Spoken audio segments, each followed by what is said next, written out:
Hello friends, आज हम लोग देखेंगे मैथ पेडागोजी में पेपर 1 है। ये आपका 21 तारीख का क्वेश्चन है, 21 दिसंबर 2021 का। तो पहला क्वेश्चन है कक्षा 1 गणित कक्षा में पढ़ाते समय राधा ने बच्चों को निम्नलिखित संदर्भ द्वारा एक अवधारणा का परिचय दिया। अवधारणा ये है कि कार में बच्चे 4 थे, फिर एक बच्चा बाहर निकला, अब कार में 3 बच्चे हैं। उपर्युक्त संदर्भ में निम्नलिखित में से कौन सा कथन सही है? पहला ऑप्शन है बच्चे संवर्धन के रूप में योग की समझ विकसित करते हैं।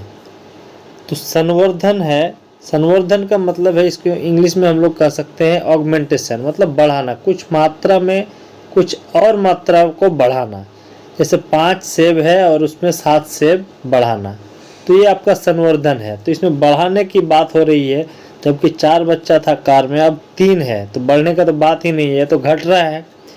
ऑप्शन 2 में कह रहा है बच्चे समुच्चयन के रूप में जोड़ की समझ विकसित करते हैं। समुच्चयन, इसका इंग्लिश है आपका एग्रीगेशन। ये कुछ मात्रा, ये जब उन मात्रा में बढ़ा हुआ मात्रा प्राप्त करना होता है तो संयोजन करने की इसमें आवश्यकता होती है, उसे समुच्चयन कहते हैं। तो यहाँ पे भी जोड़ने की या योग की विकसित हो नहीं रही है। ऑप्शन 3 में कह रहा है बच्चों में न्यून के रूप में घटाव की समझ विकसित होती है। ये है सही आंसर, क्योंकि जब किसी मात्रा को कुछ मात्रा में घटाना है तो बच्चे के घटाव की समझ विकसित होती है। तो ऑप्शन नंबर सी जो है ये आपका सही आंसर हो गया।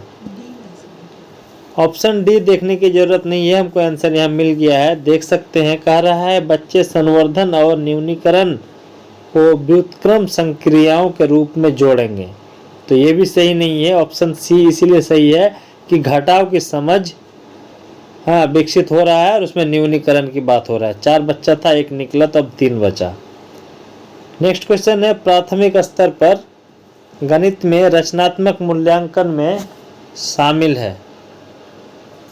पहला ऑप्शन है गणित में सामान्य त्रुटियों को पहचानना, दूसरा है गणित अधिगम में कमियां पहचानना और शिक्षा शास्त्र में सुधार करना। क्वेश्चन का रचनात्मक मूल्यांकन, मूल्यांकन 2 टाइप का है, एक है रचनात्मक, एक है योगात्मक। रचनात्मक मूल्यांकन, इसको इंग्लिश में कहते हैं फॉर्मेटिव असेसमेंट, और योगात्मक को कहते हैं समेटिव असेसमेंट। तो ये रचनात्मक मूल्यांकन क्या है कि पढ़ाने के दौरान ही बीच बीच में उसका कमी को पहचाना जाता है, आकलन करके, मूल्यांकन करके, और उसका शिक्षा शास्त्र में सुधार किया जाता है। और योगात्मक मूल्यांकन है कि जब किसी सिलेबस खत्म होता है, सेमेस्टर या ईयरली एग्जाम होता है या आकलन होता है, तो उसको योगात्मक कहते हैं। तो पढ़ाने के दौरान, अधिगम के दौरान ही कमियां पहचानना और शिक्षा शास्त्र में सुधार करना, ये आपका रचनात्मक मूल्यांकन में शामिल है। तो यहीं से हमको ऑप्शन नंबर बी सही आंसर है, मिल गया। अगर कहता है पढ़ाई खत्म होने के बाद मूल्यांकन, तो वो योगात्मक मूल्यांकन बात होता है।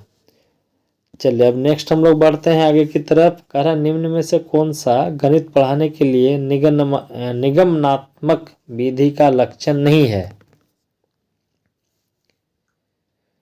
तो ऑप्शन हम लोग देखते हैं। पहला ऑप्शन तो इसमें मिसप्रिंट है। दूसरा ऑप्शन कह रहा है यह तथ्यों और सूत्रों को स्मरण करने में बढ़ावा देती है। नेक्स्ट ऑप्शन है इस विधि में अधिगमकर्ता सामान्य से विशेष की ओर अग्रसर होता है। ऑप्शन 4 कह रहा है इस विधि में अधिगमकर्ता नियमों, सूत्रों को खोजता है और उसका सामान्यीकरण करता है। सबसे पहले हम लोग जानेंगे कि निगमनात्मक विधि क्या है।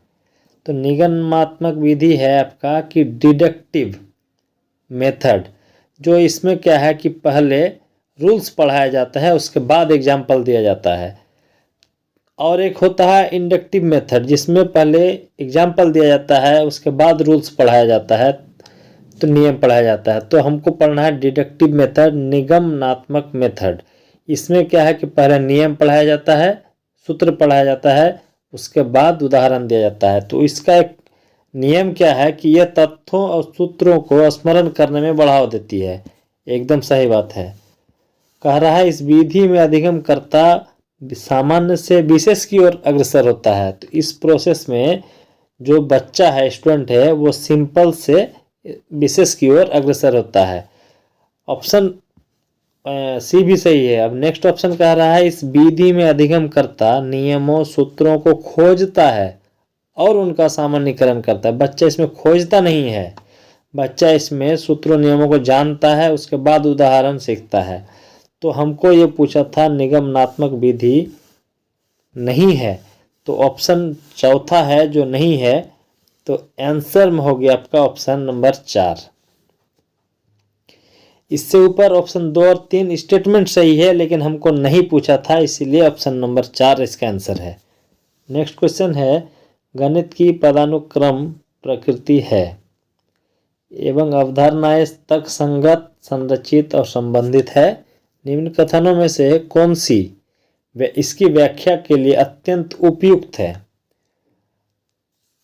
तो कह रहा है कि पहला ऑप्शन योग की अवधारणा के निर्माण के बाद गुणन आता है, तो ये सही बात है। जैसे 2 + 2 + 2 = 6 होता है, तो 3 बार हम प्लस प्लस कर रहे हैं, या तो इसके जगह पे 2 × 3 करेंगे तो भी 6 आएगा।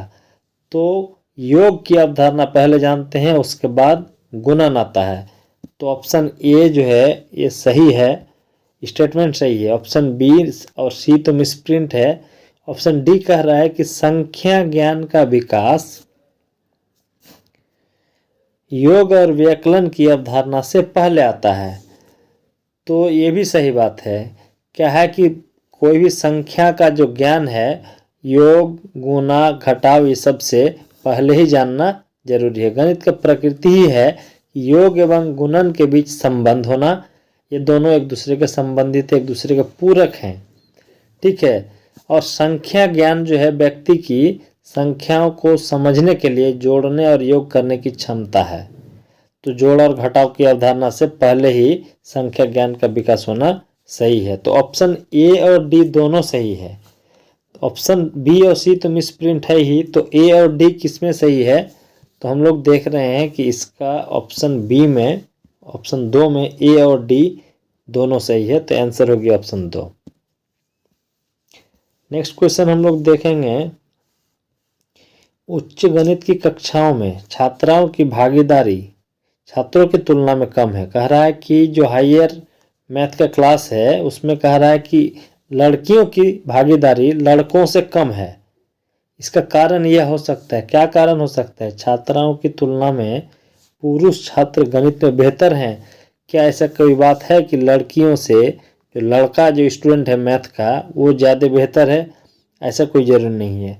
गणित एक बहुत ही कठिन विषय है और छात्राओं के पास गणित पढ़ने का रुझान नहीं होता है, ये भी गलत बात है। गणित कठिन विषय है या आसान विषय है, ये तो छात्र और छात्राओं दोनों के लिए सेम बात है।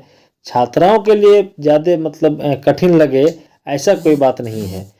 ऑप्शन सी कह रहा है सामाजिक और शिक्षकों की अपेक्षा जेंडर पर आधारित है। ये बात सही है कि समाज और शिक्षक की जो अपेक्षा है इस पर ये बात को मतलब ये थोपा जा रहा है कि लड़की मैथ में कमज़ोर है या फिर उस पर अपेक्षा कम की जाती है।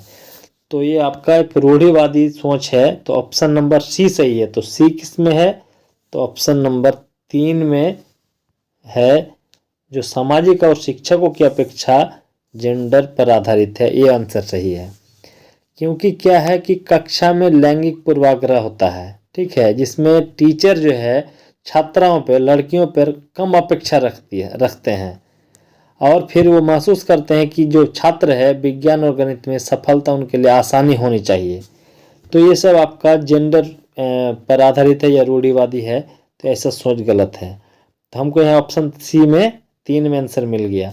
नेक्स्ट क्वेश्चन चलते हैं। निम्नलिखित में से कौन से उपकरण अधिगम की कठिनाइयों की विशेष प्रकृति में निदान में सहायक नहीं है?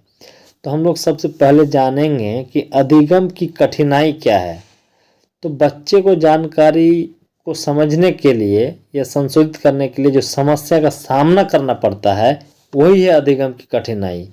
तो उदाहरण के लिए डिस्लेक्सिया, डिस्ग्राफिया। तो कह रहा है कि इसका ऑप्शन में कक्षा का अवलोकन प्रकृति के निदान में सहायक नहीं है। तो सहायक है, कक्षा का अवलोकन सहायक है। क्या है कि इसमें बच्चों का क्षमता और कमजोरियों का पहचान करता है शिक्षक, और शिक्षक उनके सुधार की दिशा में कदम उठाने में मदद मिलता है या मदद करते हैं बच्चे को। दूसरा कह रहा है मौखिक प्रतिक्रियाओं का विश्लेषण। तो मौखिक प्रतिक्रियाओं का विश्लेषण भी एक स्टेज है, एक स्टेप है अधिगम की कठिनाइयों के लिए। इसमें क्या है कि विश्लेषण, मौखिक प्रतिक्रियाओं का विश्लेषण जो है शिक्षकों को अधिगम की कठिनाइयों की पहचान करने में मदद करता है। ये भी सही है, ऑप्शन ए भी सही मिला हमको, बी भी सही मिला। अब कह रहा है छात्रों का लिखित कार्य। अगर शिक्षक बच्चों को देखे, उसका लिखित कार्य को निगरानी से देखें, तो वहाँ पे जो भी उसका एरर है या फिर जो भी उसका कठिनाई है वो भी निदान में सहायक होगा। ऑप्शन नंबर डी कह रहा है संचयी और उपाख्यानात्मक रिकॉर्ड। इसमें बच्चे का जो भी उसका मतलब सीखने क्या उसका रिकॉर्ड है, उसका अगर जांच करे या फिर उसका क्या कहें हम, जो उसका पैटर्न है पहचान करने का, तो वो पैटर्न को समझे तो इसको बच्चे को अधिगम की कठिनाइयों से बाहर निकाला जा सकता है। तो ये भी सही है। अब कह रहा है योग्यता परीक्षण। योग्यता परीक्षण कोई स्टेप नहीं है अधिगम की कठिनाइयों को दूर करने का, तो हमको नहीं वाला ही चाहिए था जो सहायक नहीं है। तो ऑप्शन नंबर ई सही है यहाँ के इस अनुसार, इसलिए ऑप्शन नंबर ई कहाँ है, तो चौथा में ऑप्शन नंबर ई। तो ये आपका चौथा हो गया आंसर सही। नेक्स्ट क्वेश्चन है, कह रहा 36 गुना 6 को हल करने के लिए एक विद्यार्थी नीचे दी गई प्रणाली को प्रयोग करती है। कैसा है कि 30 + 4 किया इंटू 6 किया, तो 34 को 30 + 4 लिखा। फिर क्या किया कि इसको 6 को 30 से भी मल्टीप्लाई किया, फिर 4 से भी, और दोनों का ऐड किया, तो 204 ऐसे भी आता है और वैसे भी आता है। तो इसमें कह रहा है कि उपरोक्त प्रणाली के लिए निम्नलिखित में से कौन सा कथन सही है। तो कथन यहाँ देखिए, ये क्वेश्चन ही आपका मिसप्रिंट है, इस पे हम कुछ नहीं कहेंगे, अगर कभी आए तो इस पर हम लोग चर्चा करेंगे। हम लोग आगे बढ़ते हैं नेक्स्ट क्वेश्चन पे। कह रहा है निम्नलिखित में से एक कौशल गणित में आकार, दिक् स्थान और माप के शिक्षण से जुड़े हैं। तो इसमें कह रहा है सममितियां खोजना और सौंदर्य शास्त्र भाव प्राप्त करना। दूसरा ऑप्शन है सांख्यिकीकरण, यानी अंकों को अवधारणा जैसे क्षेत्रफल, परिमाप आदि से जोड़ना। इसमें भी आपका 2 ही ऑप्शन दिख रहा है, ठीक है, और ये दोनों स्टेटमेंट सही भी है। सही इस तरह से है कि कह रहा है कि आकार, दिक् स्थान और माप, इससे जो इसका शिक्षण से जुड़े हैं, तो कह रहा है कि सौंदर्य भाव भी आता है, ठीक है। कई समरूपता पाते हैं कब, जब बच्चे अपने चारों ओर प्रकृति में ऐसी आकृतियों को खोज करना शुरू कर देते हैं, तो सौंदर्य शास्त्र की भावना भी विकसित होता है। और कह रहा है कि ये संख्याओं को क्षेत्रफल, परिमाप आदि जैसे अवधारणाओं से जब जोड़ता है तो यह परिमाणीकरण तकनीक भी महत्वपूर्ण होता है। तो ये आपका दोनों स्टेटमेंट सही है, ए और बी सही है, बाकी सी डी तो दिख नहीं रहा है, मिसप्रिंट है। तो ए और बी सही है, तो आपका ऑप्शन ए इसमें आंसर होगा। नेक्स्ट क्वेश्चन है सूक्ति। गणित अधिगम का प्रारंभ घर से होता है का क्या अर्थ है। तो हम लोग ये जान रहे हैं कि घर जो है, घर और वातावरण जो है प्राइमरी स्टेज है बच्चे को सीखने के लिए। परिवार बच्चे की पहली कक्षा है, ये हम लोग पहले भी जान रहे हैं। तो ऑप्शन कह रहा है कि बच्चों को गणित पढ़ाने का उत्तरदायित्व अभिभावकों का है। ऐसा कोई जरूरी नहीं है कि ये अभिभावक का ही उत्तरदायित्व है। कह रहा घर और वातावरण में प्रचुरता में संसाधन उपलब्ध होते हैं जिनका उपयोग गणित का शिक्षण, गणित का अधिगम में प्रभावी ढंग से किया जा सकता है। तो ये आपका सही है। नेक्स्ट ऑप्शन कर रहा है होमवर्क, गृह कार्य गणित अधिगम का एक महत्वपूर्ण हिस्सा है। हाँ, होमवर्क करना तो एक हिस्सा है, लेकिन यहाँ हमको ऑप्शन में क्वेश्चन ये पूछ रहा है कि गणित अधिगम का प्रारंभ घर से होता है, हमको इस बात का अर्थ निकालना है। तो ऑप्शन 2 में है कि घर और वातावरण जो है आपका प्रचुरता संसाधन है, इसीलिए ऑप्शन 2 ही इसका सही आंसर होगा। नेक्स्ट क्वेश्चन है, जब बच्चों को शाब्दिक प्रश्न पूछ हल करने के लिए दिया जाता है तब बहुधा वे टिप्पणी करते हैं, यदि आप मुझको बताओगे कि कौन सी संक्रिया करनी है तो मैं हल करूँगा। मतलब एक स्टूडेंट इस तरह से कह रहा है, तो इस प्रकार के उत्तर का क्या कारण हो सकता है। यहाँ पे शाब्दिक प्रश्न पूछा गया है, तो इसका हिंदी में मिसप्रिंट है, इंग्लिश में ऑप्शन है। इसका इंग्लिश में ऑप्शन हम बता दे रहे हैं आपको। कह रहा है कि student exploring the specific characteristics of different steps. कह रहा है बच्चे शाब्दिक प्रश्नों को पसंद नहीं करते हैं और छुटकारा पाना चाहते हैं। इसका मतलब ऐसा कोई जरूरी नहीं है। दूसरा ऑप्शन कह रहा है student dividing 2D slabs of object in their surroundings. शाब्दिक प्रश्नों के प्रति छात्रों को दुर्गंधि होती है, ये भी नहीं है। ऑप्शन सी में कह रहा है स्टूडेंट्स आर जिन, ये मिसप्रिंट है, हम कैसे समझाएं।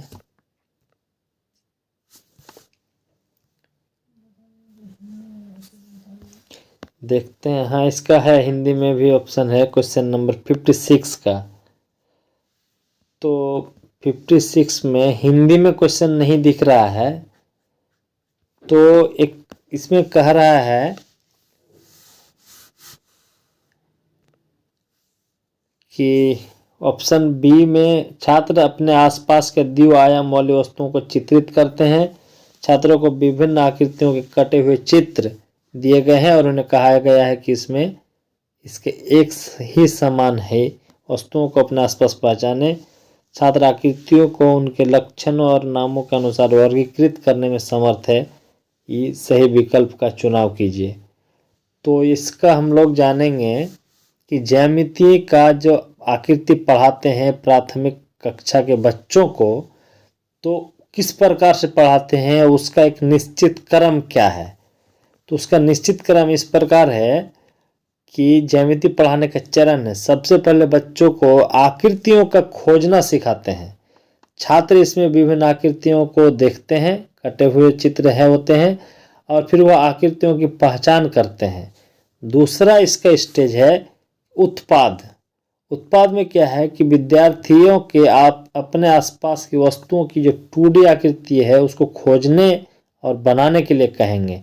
तो पहला स्टेज है आकृतियों का खोजना, दूसरा में उत्पाद, तीसरा में है अन्वेषण करना। अन्वेषण में क्या होता है, बच्चे विभिन्न आकृतियों को देखकर विभिन्न आकृतियों की विशेषताओं का पता लगाने में सक्षम होते हैं। तो यहाँ पे ऑप्शन हो जाएगा आपका, ऑप्शन आंसर बी हो जाएगा, क्योंकि पहला ऑप्शन है सी, उसके बाद है बी, उसके बाद ए, उसके बाद डी है। तो ये क्रम आप लोगों को जानना जरूरी है। क्रम है आकृतियों का खोजना, उसके बाद उत्पाद, उसके बाद अन्वेषण करना, लास्ट में फिर है वर्गीकरण। चलिए नेक्स्ट क्वेश्चन पे चलते हैं हम लोग। क्वेश्चन 57 है, कक्षा 2 के छात्रों को संख्याओं का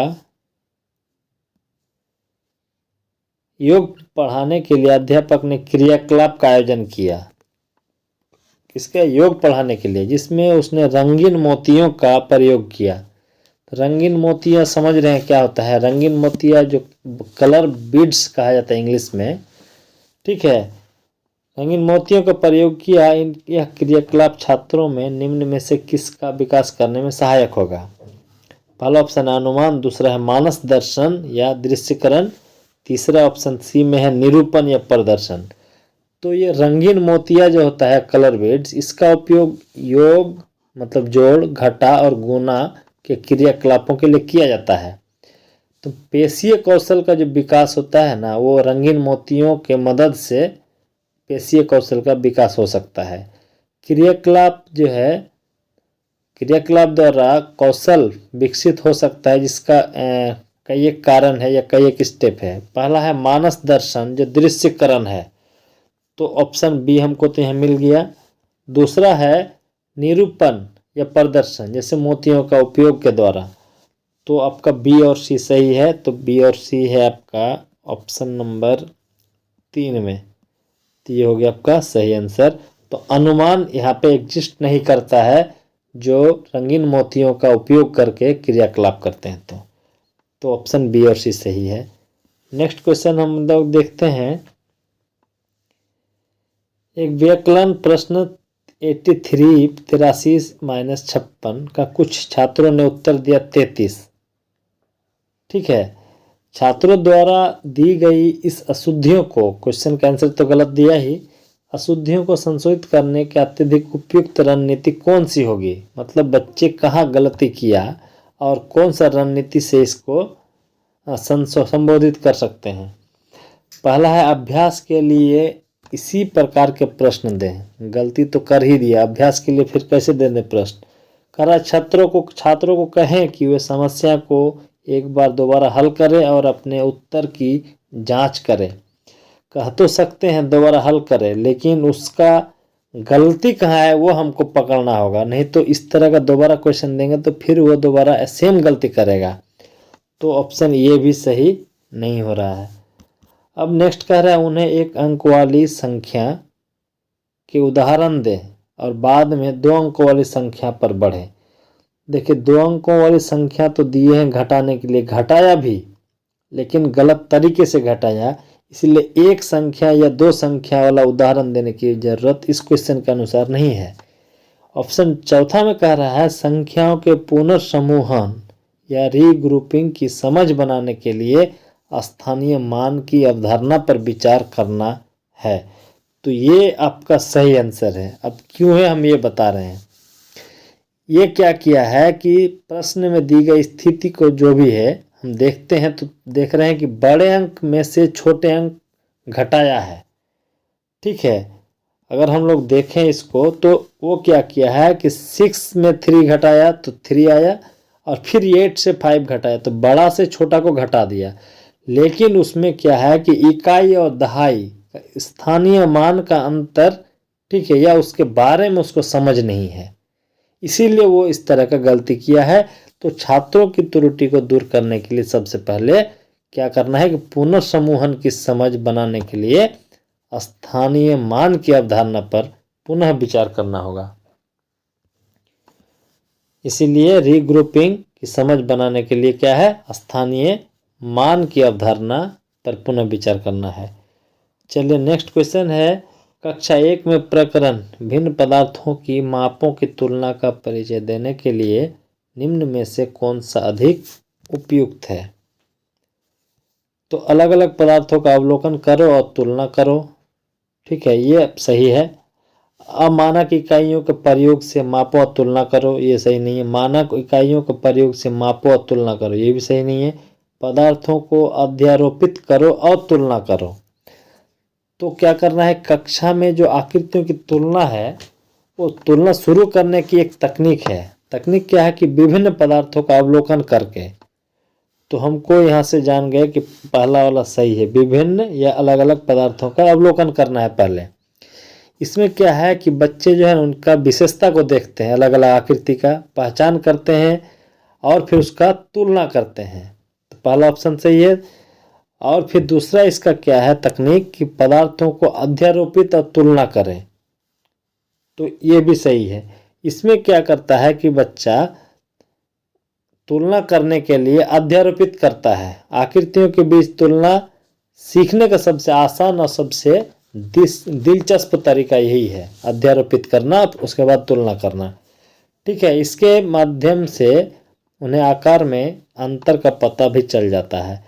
तो ऑप्शन ए और डी सही है। तो ऑप्शन ए और डी किस में है, तो ऑप्शन ए और डी चौथा नंबर पे है। तो ये आपका सही आंसर है 59 नंबर क्वेश्चन का। क्वेश्चन नंबर 60 और लास्ट क्वेश्चन है, हम लोग देखेंगे। कह रहा प्राथमिक कक्षा में छात्रों में मानसिक परिकलन कौशल को विकास को प्रोत्साहित किया जाना चाहिए। तो कह रहा है कि प्राथमिक कक्षा के छात्र है उसमें मानसिक परिकलन कौशल के विकास को प्रोत्साहित किया जाना चाहिए। तो ये बात हमको पता होना चाहिए, मानसिक कौशल क्या है या मानसिक परिकलन, मानसिक गणना क्या होता है। तो किसी व्यक्ति की मस्तिष्क में एक समस्या को हल करने का एक क्षमता है ना, वही आपका मानसिक परिकलन कौशल हुआ। एक होता है कि कोई क्वेश्चन है जो मन ही मन सोचते हुए उसका आंसर मन में तैयार कर लिया, जैसे कैलकुलेटर की तरह, ठीक है। तो इसका विकास को प्रोत्साहित किया जाना चाहिए, एकदम किया जाना चाहिए। ऑप्शन 2 कह रहा है केवल ड्रिल और अभ्यास के द्वारा मानसिक परिकलन कौशल को सुधारा जा सकता है। ये गलत है, वो भी केवल लिख दिया है, ऐसे भी गलत है। और ड्रिल और अभ्यास के द्वारा, ये भी सही नहीं है। ऑप्शन सी कह रहा है मानसिक परिकलन कौशल प्रश्न को हल करने के लिए औपचारिक और अनौपचारिक रणनीतियों के प्रयोग को प्रोत्साहित करता है। एकदम सही है। अगर वो मानसिक परिकलन कौशल डेवलप हो जाए, ठीक है, तो कोई भी क्वेश्चन है अगर औपचारिक अनौपचारिक है, वो रणनीति का के प्रयोग को जो प्रोत्साहित किया जाना चाहिए। तो ये भी सही है। तो ऑप्शन ए और सी, तो ऑप्शन ए और सी कहाँ है, तो पहला आंसर ऑप्शन नंबर ए में है। ए और सी दोनों सही है। तो इसमें हम लोग क्या कर सकते हैं कि हाँ, मतलब औपचारिक और अनौपचारिक रणनीतियों के प्रयोग को प्रोत्साहित, ये दोनों चीज़ें। अब कह रहा है कि औपचारिक जो कक्षा में पढ़ रहे हैं, अनौपचारिक जो आपका दुकानदार जो रोड साइड में है, दुकानदार या रेहड़ी पटरी वाला दुकानदार, ठीक है, वो जो मैथ का कैलकुलेशन करता है सामान विक्रेता के समय में, ठीक है, तो उस तरह का कौशल भी ये विकसित करने के लिए प्रोत्साहित किया जाना चाहिए। तो इसके साथ हम लोगों का आज का पेडागोजी खत्म होता है। Thank you.